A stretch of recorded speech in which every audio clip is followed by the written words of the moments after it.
Hola, mi nombre es Mario Rayardo, soy abogado por la Pontificia Universidad Católica y tengo una maestría en Economía y Derecho por la Universidad de Hamburgo.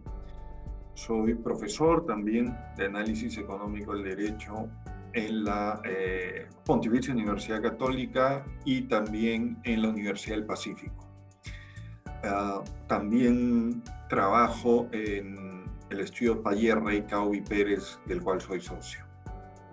La ley busca fijar techos o topes a las tasas de interés que pueden cobrar las entidades del sistema financiero. La idea, modificando algunos artículos de la Ley General del Sistema Financiero y del Sistema de Seguros, es eliminar la posibilidad de que los bancos, y no solo los bancos, ¿no? Por eso hablamos de las entidades financieras reguladas por la SBS, eliminar la posibilidad de que fijen libremente las tasas de interés, que era lo que de algún modo existía hasta hace poco. Entonces, con esta ley, el límite máximo es fijado por el Banco Central de Reserva, de modo tal que si algún banco o si alguna entidad financiera termina cobrando más allá de este interés, del tope del interés puesto por el Banco Central de Reserva, estaríamos hablando de un interés que sería ilegal. Desde un enfoque de análisis económico del derecho, la ley parece que va a ser ineficiente. Es decir, que los costos van a ser mayores a los beneficios que busca la ley.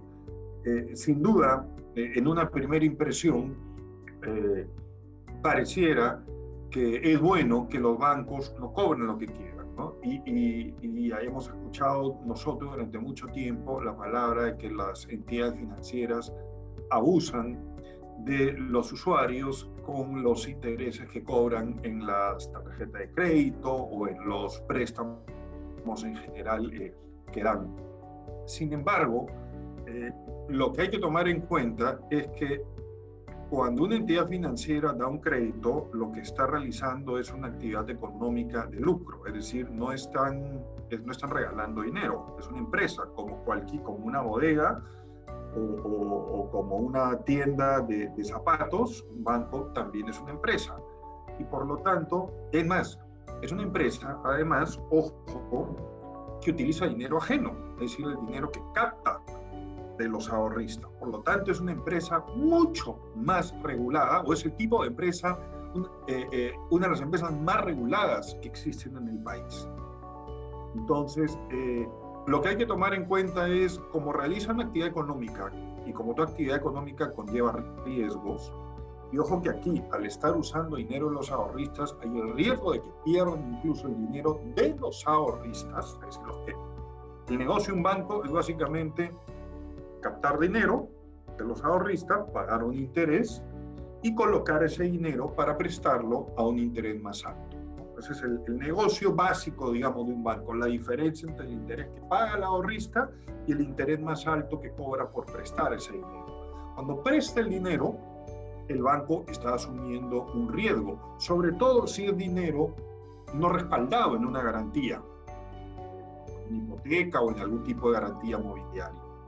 Y entonces esto es muy importante, sobre todo cuando estamos hablando de las personas de bajos recursos o las personas que recién entran a una actividad económica y no tienen patrimonio para dar en garantía o que no tienen, digamos, una historia crediticia como para que el banco diga, ok, te presto así nomás.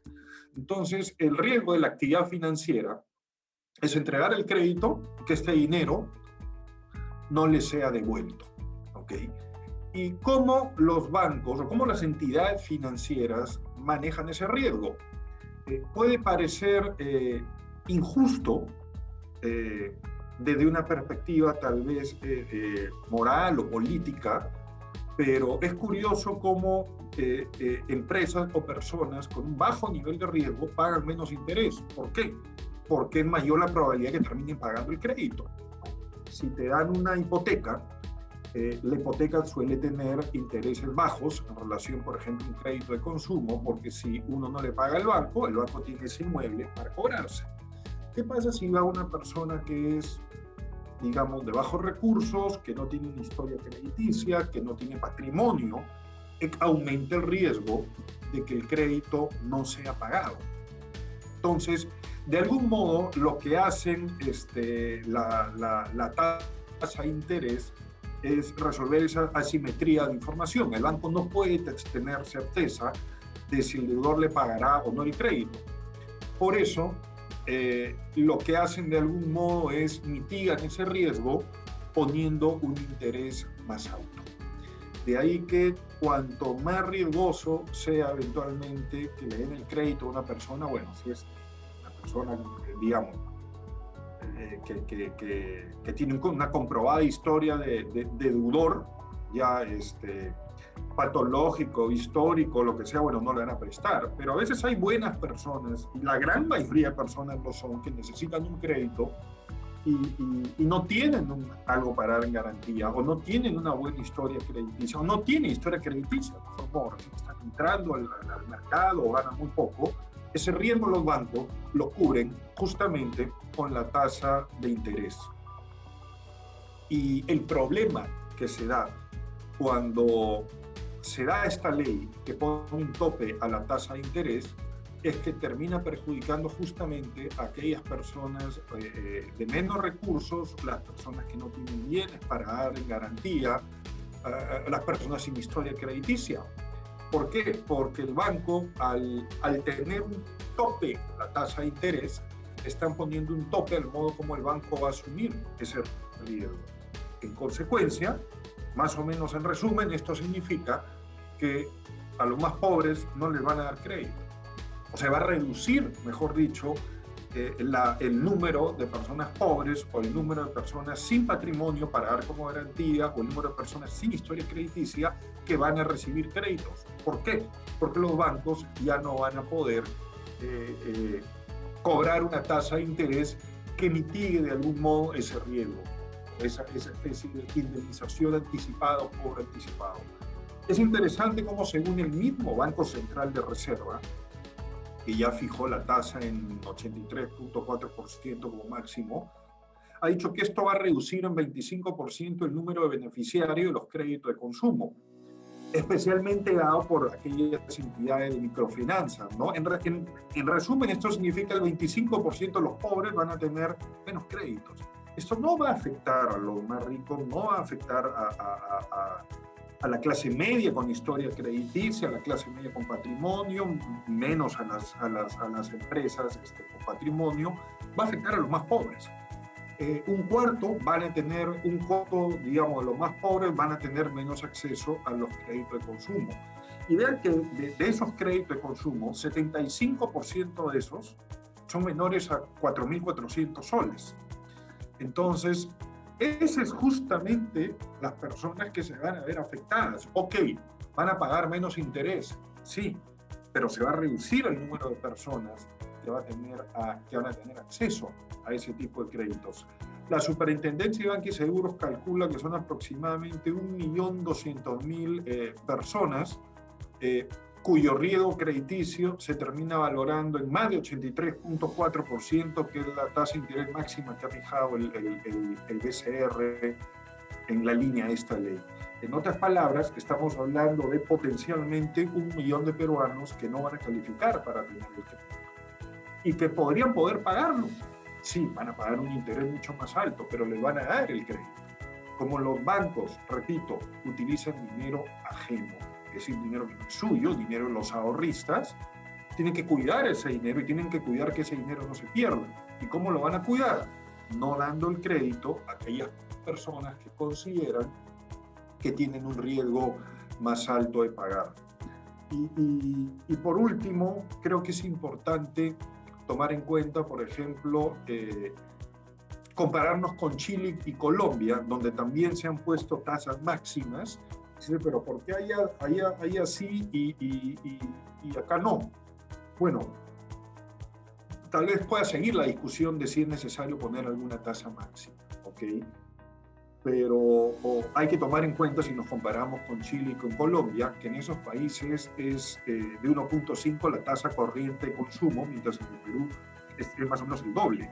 Ya que en Perú la tasa de interés, por la misma regulación que tenía la SBS, incluye todos los gastos para evaluar el riesgo de ese crédito. Si se implementase en Perú un factor, por ejemplo, solo el factor que utiliza Chile y Colombia, no serían excluido el 25%, sino algo más del 40% de peruanos no estarían en condiciones de ser calificados como sujeto de crédito. Ese es el problema. Se va a reducir el número de personas pobres que necesiten crédito y posiblemente van a acceder justamente a prestamistas informales, donde ahí sí hay usura, donde las tasas de interés siempre han sido mucho mayores, incluso la de los bancos, y que sabemos que muchas de ellas operan totalmente al margen de la ley y en algunos casos incluso con mecanismos de acción directa para cobrarse que pueden implicar el uso de la violencia. Lo que estamos haciendo con esto es de algún modo promoviendo que ese 25% de personas que no van a poder acceder a créditos, si están en la urgencia, ya no van a ir a un banco porque no le van a dar el crédito y van a eventualmente tener que usar estos usureros. O sea, el resultado puede terminar siendo mucho peor. No solo van a pagar más intereses los que pagaban un banco, sino que posiblemente si en algún momento tienen la desgracia de no estar en una situación económica como para pagar el crédito, pueden sufrir consecuencias en su vida de violencia que no iban a pasar nunca con un banco. En la demanda que se ha planteado de inconstitucionalidad contra esta ley, básicamente se están alegando la vulneración de 3 derechos constitucionales. La demanda del Ejecutivo alega la vulneración al artículo 59, que es la libertad de empresa. Es decir, si yo en un banco, que es una empresa, tengo justamente mi actividad económica consiste en la diferencia entre la tasa de interés que yo pago al ahorrista y la tasa de interés que cobro al prestamista, es el negocio, a grandes rasgos, se me está limitando mi posibilidad de hacer empresa justamente al ponerme un tope de lo que yo como banco creo que debería ganar por asumir el riesgo de ese crédito. El Ejecutivo también está alegando la vulneración del artículo 61 de la Constitución, que es la libre competencia, digamos, como un fundamento de la Constitución económica, y lo que están diciendo es que se limita la libertad de fijar el precio, que sería el valor del crédito, y desarrolla mecanismos ajenos al mercado que tampoco resultan idóneos al no existir una situación que justifique esa intervención.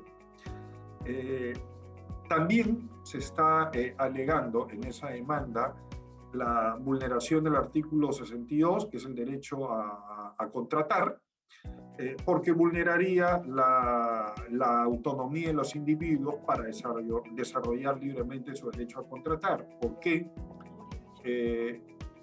Alguien que no tiene así nomás facilidad para acceder al crédito, le están negando la posibilidad de acceder a un crédito, pareciera, ojo, que ayuda, ¿no? O sea, por eso digo, de un punto de vista político, un punto de vista moral, es bueno, se ve bueno, ¿no? Que no se pague tanto interés, pero no nos olvidemos que quien se va a ver afectado con esta norma es justamente las personas de menos recursos o empresas chicas sin patrimonio, que posiblemente necesiten capital, que tengan una buena idea para hacer empresa y que no van a poder acceder a un crédito, que no van a poder celebrar un contrato de mutuo, ¿no?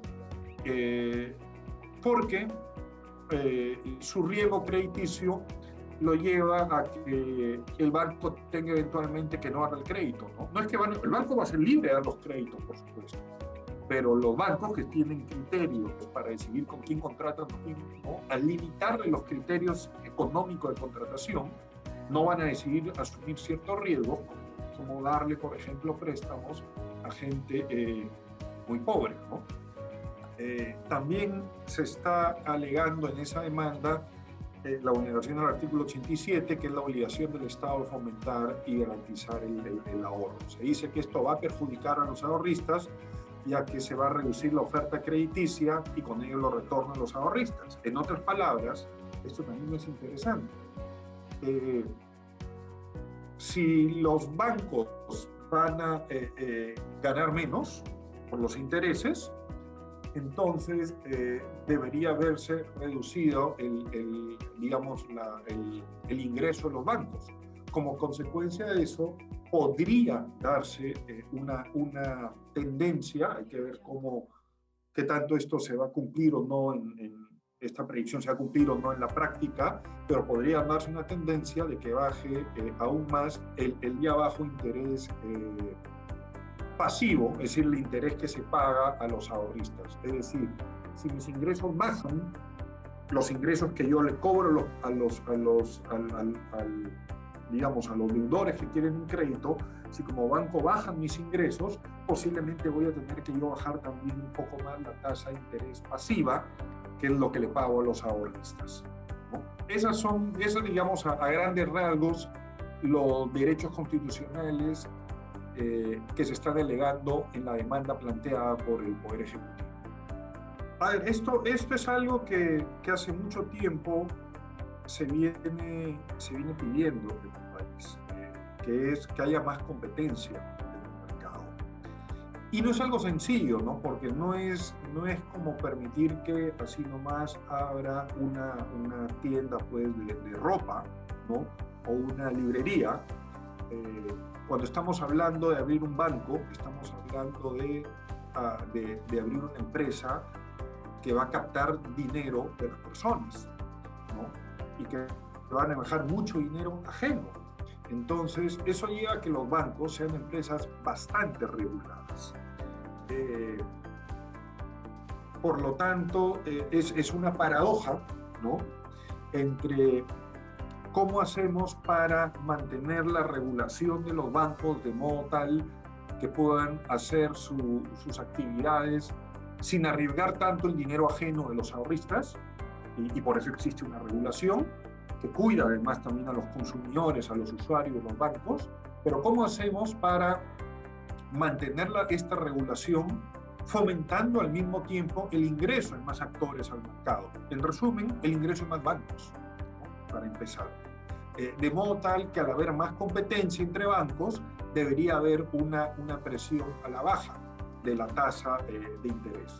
Pero incluso sin mencionar la entrada de más bancos, habría que potenciar estas llamadas fintechs, las cuales pueden ser capaces de otorgar créditos a un menor precio, ya que no cuentan con múltiples costos fijos como oficina, personal de atención al público, etcétera, que es el que tiene la banca tradicional.